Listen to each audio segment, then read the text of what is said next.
میں نے چادر اوڑھی، بیٹے کو پڑوسن کے حوالے کیا، رکشہ لیا اور ہسپتال پہنچی۔ ایمرجنسی وارڈ کے باہر کا منظر اب بھی آنکھوں میں جمع ہوا ہے۔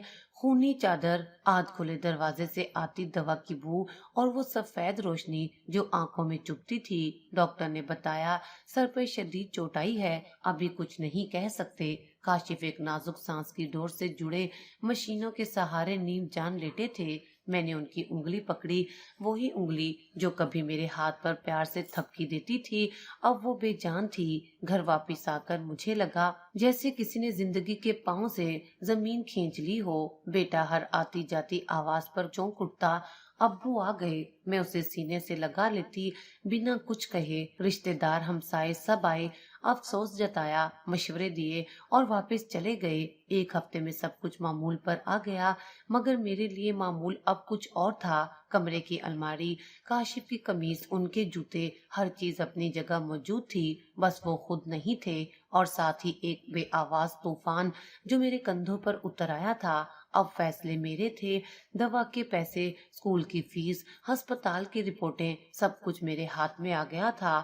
لوگ کہتے بہادر بنو، اللہ آزماتا ہے، لیکن بہادری تو اس دن مر گئی تھی جب کاشف کے لبوں پر مسکراہٹ کی جگہ خاموشی نے لے لی۔ ایک شام بیٹے نے پوچھا امی ابو کب واپس آئیں گے؟ میں نے چولہے پر چائے چڑھاتے ہوئے کہا جلدی، دعا کرو وہ ہمیں سنتے ہیں۔ لیکن دل کے کسی کونے میں مجھے معلوم تھا اب وہ وقت، وہ سہارا، وہ سکون واپس نہیں آئے گا۔ کمرے میں کاشف کی طرف کا تکیا ویسے ہی رکھا رہتا، کبھی کبھار میں اس پر ہاتھ رکھ کر لیٹ جاتی، شاید ان کی خوشبو اب بھی موجود ہو۔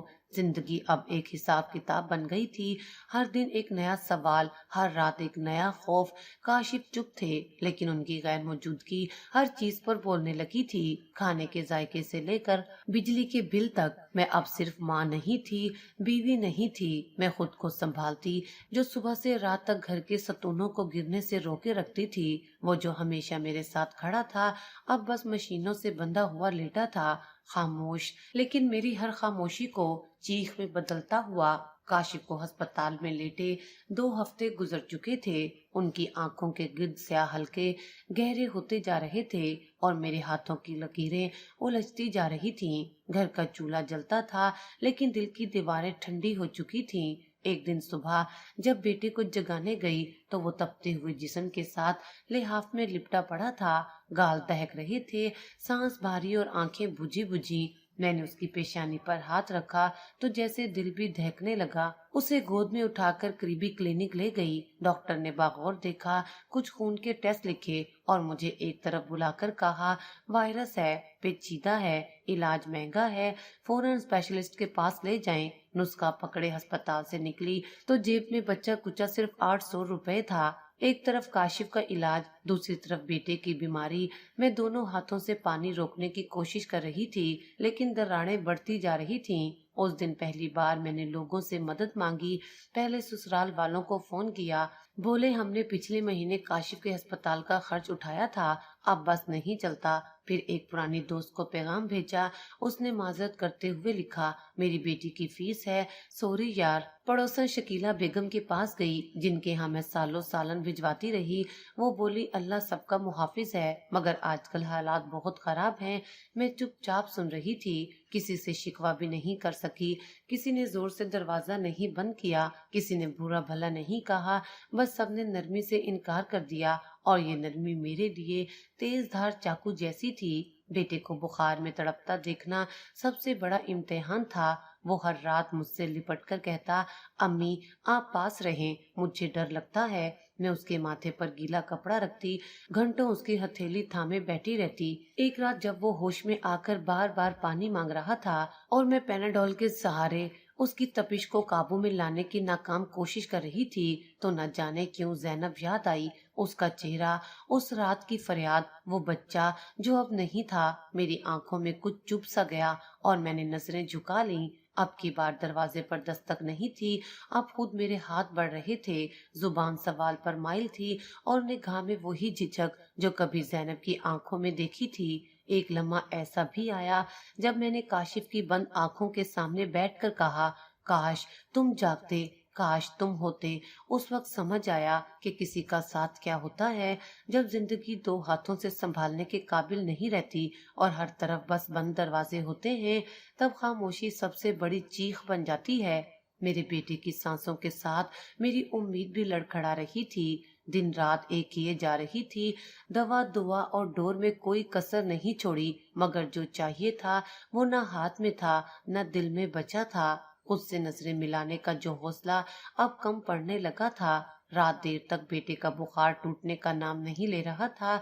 دوا دی، پانی پلایا، بار بار اس کے جسم پر ٹھنڈی پٹیاں رکھی، مگر پیشانی کی تپش جیسے میرے اندر کچھ جلا رہی تھی۔ ہر لمحہ یہ خوف کہ اگلا سانس ٹھہر نہ جائے دل کو مٹھی میں جکڑنے لگا تھا۔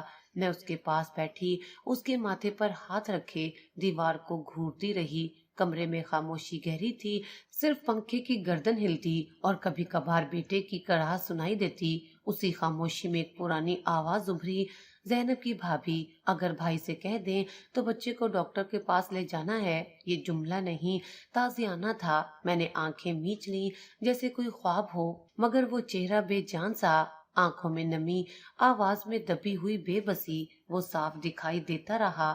پہلی بار وہ لمحہ صرف ایک یاد نہیں لگا، ایک حقیقت بن کر میرے سامنے آ کھڑا ہوا۔ میں نے کروٹ لی، مگر ذہن کے دریچے بند نہ ہو سکے۔ اس رات کے بعد صبح آئی تھی اور وہ اطلاع، اب وہ سب میرے جسم میں اتر چکا تھا، جیسے میری جلد پر ثبت ہو گیا ہو۔ کچھ دنوں سے یہ یادیں بار بار لوٹ رہی تھیں، دھیمی آہٹ سے، جیسے کوئی بند دروازے کے پیچھے کھڑا ہو۔ اور اب بیٹے کی حالت کے بیچ وہ آواز تیز ہوتی جا رہی تھی۔ اس دن میں دوا لینے نکلی، گلی کی نکڑ پر وہی پرانا خاکی برقع پہنے ایک عورت آہستہ قدموں سے گزر رہی تھی۔ وہ زینب نہیں تھی، مگر چند لمحوں کے لیے دل کی دھڑکن رک سی گئی، آنکھیں خود بخود اس کے چہرے تک گئیں اور میں نے قدم روک لیے۔ واپس آ کر بیٹے کے پاس بیٹھتے ہی دل پر عجیب بوجھ سا تھا، کچھ کہے بغیر آنکھیں نم ہو گئیں۔ میں نے ماتھے پر ہاتھ رکھا، پر بخار کی گرمی سے زیادہ اندر کی تپش نے ہراساں کیا۔ دوپہر کو جب بیٹا کچھ دیر سویا، میں کاشف کے کمرے میں جا بیٹھی۔ وہ اب بھی ویسے ہی لیٹے تھے جیسے وقت کے ساتھ ان کا رشتہ ٹوٹ چکا ہو۔ میں نے ان کا ہاتھ تھاما، مگر کچھ محسوس نہ ہوا۔ ان کے پاس بیٹھے بیٹھے دل جیسے بوجھ تلے دبتا گیا۔ وہ وقت، وہ موقع، وہ دروازہ میں نے کیوں نہیں کھولا؟ کیوں زینب کو واپس جانے دیا؟ نہ کوئی مجبوری تھی، نہ نفرت، بس ایک سرد مہری جو اب میری اپنی روح میں اترنے لگی تھی۔ دل نے کہا معافی مانگ لو، دماغ نے جواب دیا کس منہ سے؟ میں نے تکیے پر سر رکھ دیا اور آنکھیں بند کرتے ہی پھر وہی منظر، زینب کے ہاتھ میں بچہ، آنکھوں میں خوف، اور میں دروازہ بند کرتی ہوئی۔ یہ منظر اب خواب نہیں رہا تھا، یہ میری جاگتی آنکھوں کا سچ تھا۔ میں ہر دن کی طرح سب کچھ کرتی رہی، دوا، کپڑے، کھانا، فون کالز، ہسپتال کی رپورٹیں، مگر اب ہر کام کے بیچ ایک سایہ ساتھ ساتھ چلنے لگا تھا۔ کوئی آواز جو ہر خاموش لمحے میں گونجتی تھی، کوئی چہرہ جو ہر آئینے میں نظر آتا تھا، اور میں جیسے سب سن کر بھی بہری بنی رہی۔ ندامت نے دروازہ نہیں کھٹکھٹایا تھا، وہ اندر آ چکی تھی، خاموشی سے میرے اندر کی دیواروں پر اپنے نشان چھوڑتی ہوئی۔ اس دن ہسپتال سے واپسی پر میں بہت تھک چکی تھی، بیٹے کو دوائی دے کر سلا دیا تھا اور خود بھی صوفے پر ٹک گئی۔ ابھی آنکھیں بند ہی کی تھیں کہ فون کی گھنٹی بجی۔ دوسری طرف کاشف کی بڑی بہن تھی، وہی جو ہر محفل میں دکھ، صبر اور وفا کی مثالیں سناتی تھیں۔ میں نے انہیں کاشف کی تازہ رپورٹس کے بارے میں بتایا۔ ڈاکٹر نے نئی علاج کی تجویز دی تھی، خرچہ بڑھنے والا تھا۔ میں نے ہمت کرتے ہوئے کہا، سوچا ہے کچھ دن آپ لوگوں کے ہاں بیٹے کو رکھ آؤں تاکہ تھوڑی ذمہ داری بڑھ جائے اور شاید کچھ مالی مدد بھی ہو جائے۔ ایک لمحے کو خاموشی چھائی، پھر ان کا لہجہ سخت ہو گیا۔ دیکھو ماہین، ہم نے اپنی استطاعت کے مطابق پہلے بھی کافی مدد کی ہے، اب ہر چیز کی ذمہ داری ہم پر نہیں ڈالی جا سکتی۔ کاشف تمہارا شوہر ہے، ہمیں کیا معلوم تم پیسے کہاں لگا رہی ہو۔ ایک پل کو زبان تالو سے چپک گئی، دل کی دھڑکن جیسے رک سی گئی ہو۔ وہ بات نہیں تھی جو پہلی بار سن رہی تھی، لیکن آج اس کا وزن کچھ اور تھا۔ میں نے شکریہ کہہ کر فون بند کیا، بیٹے کے کمرے میں جھانکا، وہ لحاف میں دبکا ہوا تھا، سانسیں اب بھی تیز تھیں۔ صبح ہوتے ہی میں کاشف کے والدین کے پاس گئی، دل میں تھوڑی سی امید باقی تھی۔ سانس نے میرے چہرے پر نظر ڈالی اور پہلے ہی بول پڑی، ماہین ہم نے پہلے علاج کا خرچہ اٹھایا، دوائیں بھی بھیجی، اب ہر مہینے تم یہی کہو گی ہم نے اپنا فرض نبھا لیا ہے، اب تم خود دیکھو۔ میں خاموش رہی، آنکھیں جھکائی، کچھ بھی کہنے کو نہیں بچا تھا۔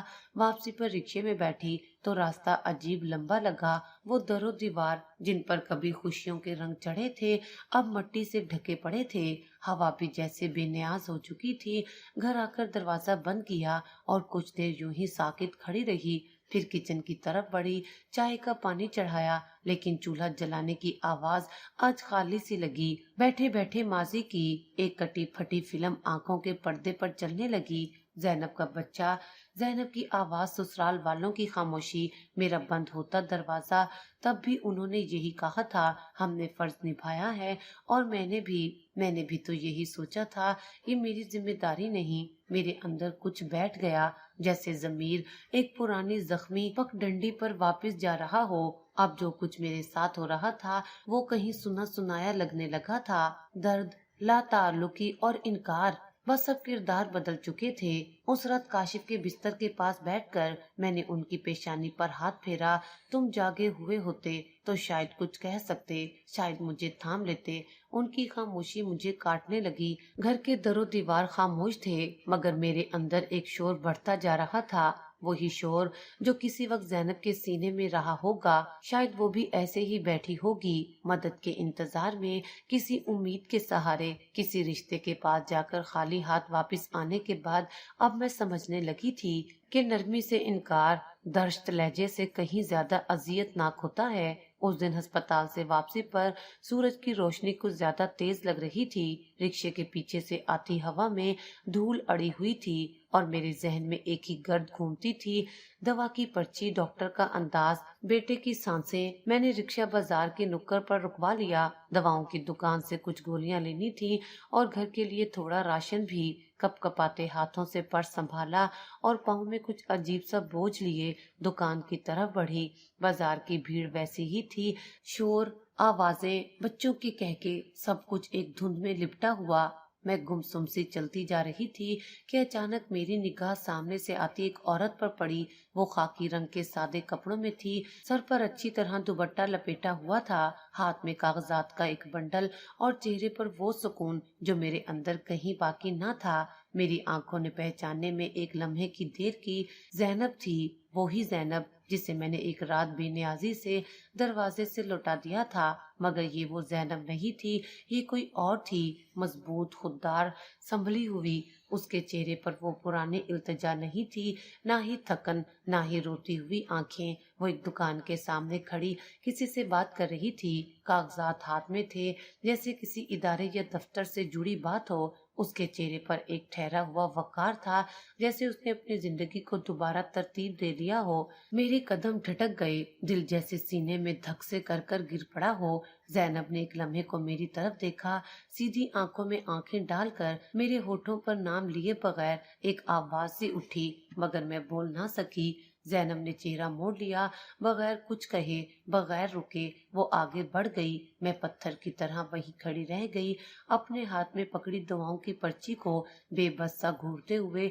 زینب کا یوں بدل جانا اور میرا یوں ٹھہر جانا، وقت نے عجب انصاف کیا تھا۔ وہ جو کبھی مدد کی آس میں کھڑی تھی، آج خود کسی کو سہارا دے رہی تھی، اور میں جس نے اس کے آنسو نظر انداز کیے تھے، آج اپنی بے بسی کے ساتھ چپ چاپ کھڑی تھی۔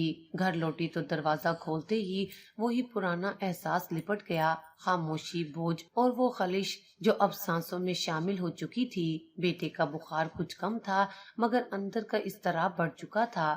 کاشف حسب معمول خاموش تھے، ان کی نگاہیں بند، لیکن ایسا لگتا تھا جیسے سب کچھ دیکھ رہے ہوں۔ رات کو جب بیٹے کو لوری دے کر سلایا تو دل میں اکٹھا ہونے والا شور لبوں سے نکل آیا، نہ چیخ تھی، نہ آنسو، بس ایک لمبی بے آواز سانس جو تکیے میں دفن ہو گئی۔ زینب بدل چکی تھی اور میں اب بھی وہیں کھڑی تھی جہاں سے سب کچھ بگڑنا شروع ہوا تھا۔ کاشف کی رپورٹس لینے اسپتال گئی تھی، کاؤنٹر پر لمبی قطار تھی، کاغذات، فیس، دستخط، سب کچھ کسی بے رحم مشین کا حصہ لگتا تھا۔